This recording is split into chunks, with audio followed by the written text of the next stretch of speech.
Hello everyone and welcome back to Bobbin's Minecraft Let's Play featuring the Infinity Evolved Skyblock mod pack, and I'm hoping this is episode 23. Since the last episode I have done some more work with Botania. This is not a Botania episode, but I want to cover two small things before we move on to the big thing. The big thing is Applied Energistics, but here in the Botania area, as you can see, I did get my gateway fired up. The pools are kept filled by sparks that have been augmented so that they are able to keep the pools full all the time just by drawing out of here. There's really not just a ton else here. I just wanted to go ahead and mention that I had gotten that done. The other item I want to talk about before we move on to Applied Energistics is over here.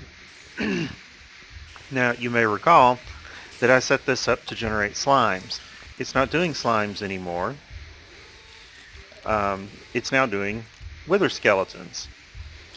With the Mine Factory Reloaded spawner, you can tell it to do an exact match, and so what I did was I went and captured a wither skeleton out of the mob farm that was in the nether, and went ahead and set that up to spawn wither skeletons here in the overworld. That's sort of an alternative to actually moving the spawner. The disadvantage of the Mine Factory Reloaded spawner is that it requires essence. The advantage is that it's easy to change what kind of mob it's spawning. Let's go into the nether for a minute and look what I did with that mob farm, because I have made a change there.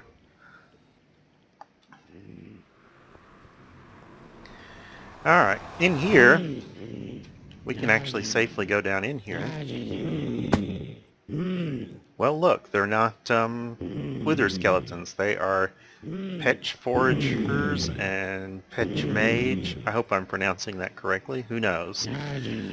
I repurposed this powered spawner to spawn Thaumcraft.Petch. And the reason I did that was I was wanting to trade with them. And I actually spawned one in. You can spawn them in using witch water in a thaumium barrel with a thaumium doll. You use the specific doll that you researched from the Thaumonomicon on the thaumium barrel, also researched. And when you do that, it will spawn a Petch Forager. And you cannot capture it for MFR. It doesn't work with the Mine Factory Reloaded machinery because you can't get it in a Safari net. However, you can capture its soul in a soul vial from Ender.io, and then you can program an Ender.io spawner to spawn them. So that's what I did. You can just set it up to kill them, and if you do that, you will get not most of these items.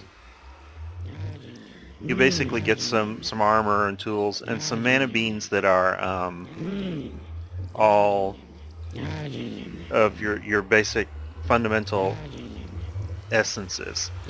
Now, if you trade with them, you can get a whole bunch more stuff, like these native clusters and greatwood saplings, a thaumium pickaxe, a bunch of potions, various shards, that sort of thing. Plus, you can get mana beans that have compound aspects, so that's kind of useful to trade with them. I've actually got it turned off right now so that it's not killing them because I don't have any use for the drops. But there's no reason why I couldn't just turn it on and it will gradually kill them. They don't kill as nicely as the skeletons because they move around and have more hit points. But that is certainly an option for you. It is an alternative way to get greatwood saplings aside from the greatwood research. I think you might be able to get silverwood saplings as well. I've done quite a bit of trading with them and haven't gotten any yet. That was one of the things I was hoping to get. I don't know for sure that you can get it, but I may do some more trading and I'll find out. Okay, so heading back to the overworld, let's take a look at what I've got going for Applied Energistics. Because I have set up a basic system and it's ready to start expanding in a big way. But for now, I've just got the basic stuff set up. So, as you may recall, I had all of this set up before where I could where I could automate the production of the processors and of Fluix crystals, and I could grow pure crystals, and I had all that set up before. Really, none of this has changed except that it's now hooked up to an AE system, as you can see, using one of these smart cables and a couple of interfaces. I don't know if you can actually hook this directly up to the Ender-IO conduits or not. I tried it and it didn't work, and then I didn't do any additional research because I thought, well, I'll just hook it up this way because I know that works. But essentially, these have recipes in them. The items get stuffed from the interface into the chest. It gets pulled out the chest the same way as it was before when I was manually feeding it. But now the finished items are pulled out using a filtering extraction conduit and stuck straight back in the interface, which causes them to get sent back into the AE network. The basic AE that I've set up, and I guess before I go into all the parts of it here, you might be looking at that and thinking, well, that's pretty nice for a basic, just getting started setup. And here's the thing. When you set up Applied Energistics in this mod pack, you are going to have just a ton of resources. So you might be tempted to set up Applied Energistics the way you always do, which means you might be on a shoestring budget for a lot of the materials. That's pointless here because I am absolutely overflowing with materials at this point. There is absolutely no reason to be conservative. I actually, except for some of the cables and one of the crafting CPUs that I've got set up here, and I guess this interface and all of this crafting stuff over here, I got all of this going from the outset. I made all the stuff before I even set it up. So I started with a 64K crafting storage, a crafting monitor, 2 crafting coprocessor units, an ME drive. I actually only had 2 chipsets or 2 storage cells in it to begin with, but and the 4 terminals you see here, which are a regular terminal, a crafting terminal, a pattern terminal, and an interface terminal, because I determined I was going to need all of those. And I got all that stuff set up really before I put down the first block. So then I went and put down the blocks, and I quickly expanded by putting in this, this is a setup for doing crafting, table crafting. So I don't know how many people use this sort of configuration. I don't know that I've ever seen anybody do it in another video, but I hardly watch everybody's videos, so I wouldn't necessarily know. This sends power down the middle to 16 molecular assemblers, and so the power goes down the middle because it won't connect up where you've got interfaces. And then I've got a cable coming down each corner here, so it basically fits as a 3x3 column, and you actually do get 32 interfaces on here, which is basically one dense cable, 32 channels. So this is a 32 channel setup here, and it's got 32 times, it has the capacity for, looks like 32 times 9 recipes. As long as you spread them all out to where you're not creating conflicts and contention for the chambers, this is actually a pretty fast setup. Now, I have not put in speed upgrades on all of these. That is going to be on the agenda at some point. And I'll probably have, I don't know, probably at least 3 or 4 of these columns by the time I get all of the recipes moved in there. But that's my basic crafting setup. I did go ahead and set up a second crafting CPU, and it's basically the same as before. They're both identical except that they're rotated just for keeping the monitor where I can see it. And I've made the additional chipsets. The other thing that I've got going over here is I did go ahead and set up some sag mills And these are set up with recipes for fluix dust and Sardis quartz dust and nether quartz dust, because you need those dusts in order to craft your Applied Energistics components. And then I went ahead and set up a lot of power storage over here. This power over here will also be used for other sorts of crafting. This will probably be my Applied Energistics machine crafting area. Now the other thing that I've done over here that I haven't really talked about very much is when I set all this up, I did go ahead and put my controller up here way up in the air where I can attach lots of cables to it. I guess I should mention that. But the other thing that's going on here is there's an interface sitting here, and it's connected to a logistics chassis that has an item sync module in it, and it's got a provider module in it. The provider module allows the logistics pipe system to see everything that is on the ME system. So I can start moving stuff into the ME system, and I don't lose access to those items in the logistics pipe system. And that's going to be important as I migrate, that I be able to see. Now, seeing the other way doesn't work. There are two key things here that don't work, and one of them is seeing what is in the logistics pipe system from the Applied Energistics system, and the other one is being able to see what is in the recipes that are in the Applied Energistics system. The logistics pipe system can't see that. But for example here, I've got 27 wither skeleton skulls. Oh no, something is following me. I've been playing around with warp. I did get my warp high enough to get some of it. I'm just waiting around for cultists to attack me. But if I come over here and say wither skeleton skulls, you can see there are 27 of them here. So the logistics pipe system is able to treat the Applied Energistics system as basically a huge inventory, which is nice. So that's sort of what's going on there.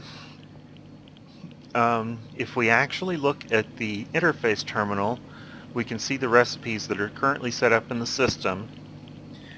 The processors, the various types of quartz and fluix, and all sorts of components that are specifically components for Applied Energistics. So I've got all that set up just with the Applied Energistics stuff. Those are always the recipes you want to set up first anytime you set up any sort of complex auto-crafting system. I did the same thing with the logistics pipe system. You want to get the recipes for expanding the system in there first so that you can rapidly begin to expand. And here, because I do have all the materials available, I'll be able to do that right away. So for example, if I look at this one, let's not look at that one, that's radioactive. If I look at this one, well, let's not look at that one either because it's got dependencies. I'm going to have to actually do a lot of work, and I guess I was going to demonstrate migrating one of these recipes, but really probably not. Let's look at a different one over here. How about something pretty straightforward? I know.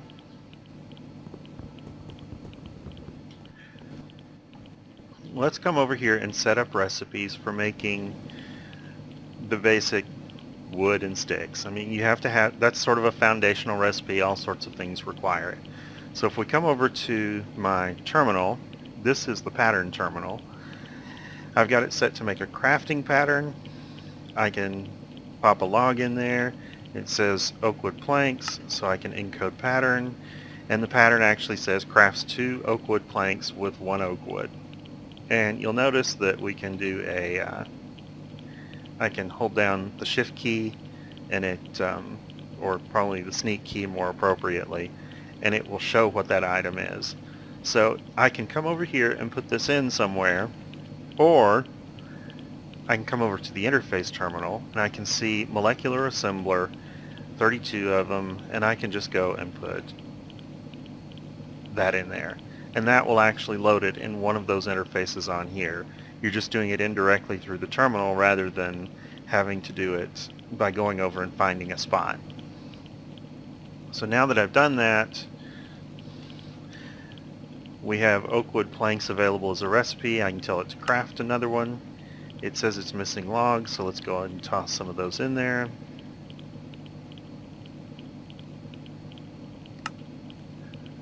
And I can pick which processor to use. They're both identical, so it doesn't matter. And then I can come over here and set up the next recipe. So I can hit X to clear that. Put those in there. This makes 2 sticks. So now I can bring that over there, or I can bring it in here. Now, I actually want to just go ahead and stick this somewhere else, so that if I have a bunch of oak wood planks that are crafting, I can also go ahead and make sticks out of them while the order is still processing on the oak wood planks.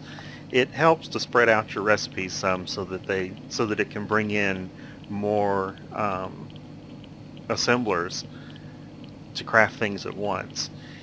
In the particular case of this crafting CPU, when it actually is handling the crafting order, it can actually handle 3 different machines at once. There's one that's just by default, and then there are 2 crafting coprocessors. So this actually crafts 3 steps in a complex crafting operation at once, if the machines are available for doing it. That's why you want to avoid the contention on the machines. So now it knows how to craft sticks as well. And that's the sort of thing that you would do. Now, another possibility would be, maybe I need, let me just come over here and see what one of these recipes over here is. I know, this pulverizer is pulverizing, I don't think I want to do obsidian or coal just yet. Okay, we're pulverizing Electrum to produce Electrum blend. To set that same sort of recipe up over on this other machine, I need to find some Electrum, and I have no idea where I hid the Electrum. I guess I can just request some.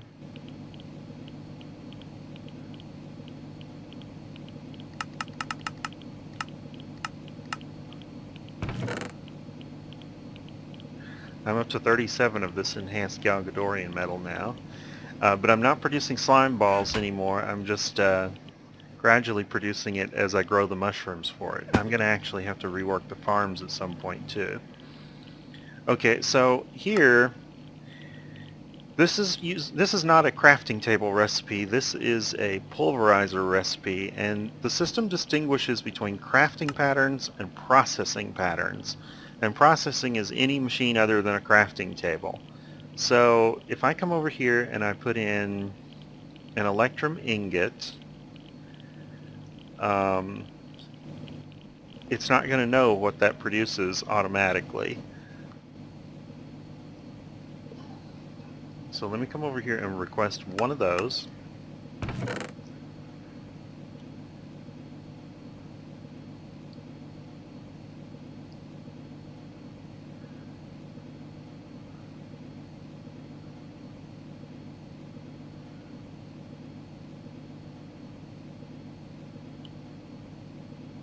Should be a little bit faster when I move more of this stuff into AE, although there's still a time limit based on how fast it takes the machine to run. There we go.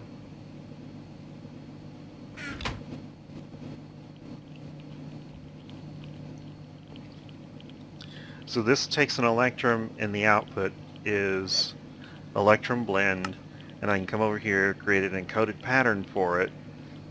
Now up here, iron chest is these, molecular assembler is all of these, and then down here at the very bottom, sag mill, there should be 3 of them. So I can just put this pattern on the same one with the Fluix, for example, and now it will know how to create those. So if I come over here and tell it to craft one Electrum blend, there it is. So let's come back over here and we can see that it actually stuck that in if I find the right one. See, there's my pattern right there. It just went across the network to stick the pattern in. Now, the way these machines are set up is this is just an interface just like the one over here that's a block. They have a block form and a panel form. And so this is just set up here as an interface. And the way that interfaces craft things is they stick them in the adjacent inventory, which in this case is the SAG mill. They can also accept items out of that inventory provided that they are ejected into it. So when I set up the I/O on this machine, I told it that it was pushing to that side. So that causes it to take the output and push it straight back into the interface, which will cause it to go back on the network. These do have octadic capacitors in them to get them to run nice and fast.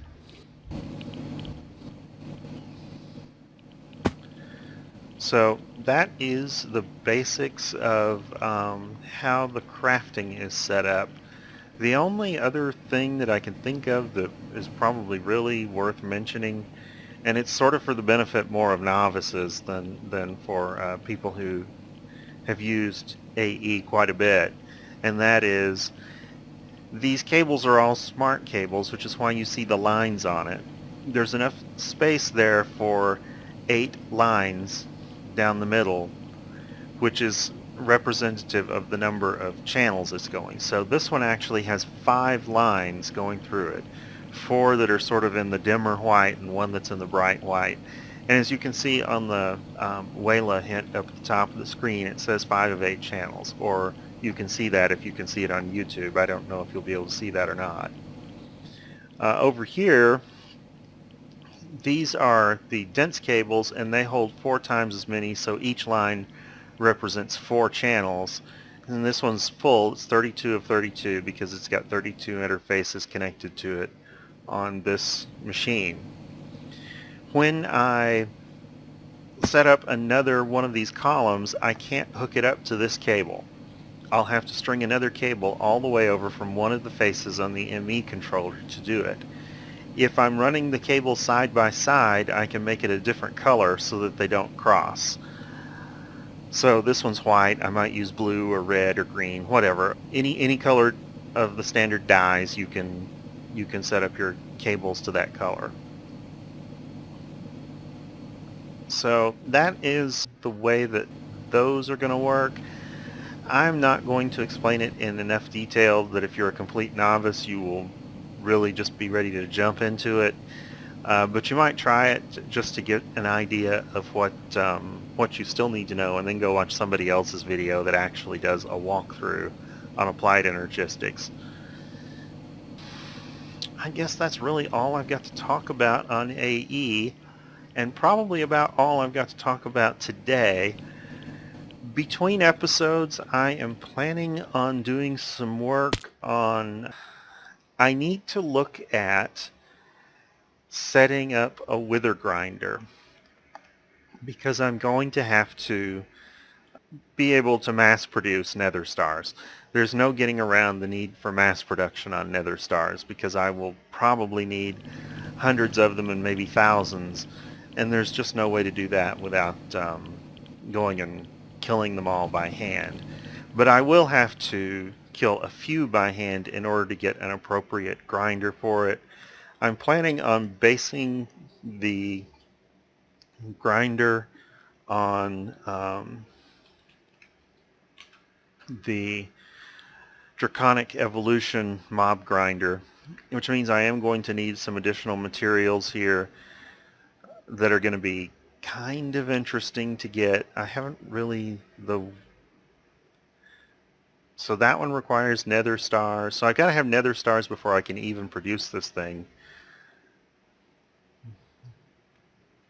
So my first nether stars will actually be manual kill of the wither in order to get a mob grinder. And I will probably do my manual kill of the wither off camera.